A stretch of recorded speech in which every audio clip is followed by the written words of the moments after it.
आमच्यावर जे आरोप झालेले आहेत ते आरोप म्हणजे माझ्यावरती जे आमदार साहेबांनी लोकप्रतिनिधींनी जो आरोप केलेला आहे तो अतिशय निंदनीय आहे.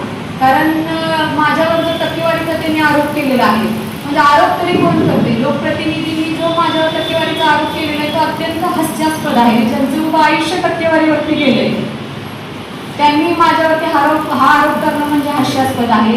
हे म्हणजे असं झाले की सोच है खाके दिल्ली चले हजको, म्हणजे ते स्वतः ठेकेदार आहेत, म्हणजे टक्केवारीतनं त्यांना जास्त माहिती. ते स्वतः आमदार होताना ते 30,000ला टक्केवारी देऊन आमदार झालेले आहेत. कारण त्यांना तुम्हाला सगळ्यांना माहिती आहे बावनकुळे साहेबांसमोर परिचारकांच्या शेवड्या कार्यकर्त्यांसमोर मान खाली घालून त्यांना टक्केवारी देऊन आमदार व्हावं लागलेलं आहे. त्यामुळे त्यांनी आरोप करताना जरा जपून आरोप करावा. मी महिला म्हणून इथं काम करत असताना कसल्या म्हणजे एवढं पोचून त्यांच्या पोटात उठले. एवढी 7 वर्ष बंद पडलेली बाग, म्हणजे एकच राष्ट्रमाता जिजामाता उद्यान नाही तर पद्मावती देखील उद्यान बंद पडलेलं असताना आम्ही लोकसहभाग घेऊन ती बाग उघडली, तिथं स्वच्छता अभियान राबवलं आणि ती बाग खुली केली. कशासाठी केली तर ती चालू करण्याच्या दृष्टिकोनातून केली. आम्हाला कुठलंही श्रेय नको आहे तिथं. ते काम चांगलं व्हावं, चांगल्या दर्जाचं व्हावं, तिथं सगळ्या सोयीसुविधा आणि सुसज्ज अशी बाग आम्हाला पंढरपूरकरांसाठी द्यायची आहे.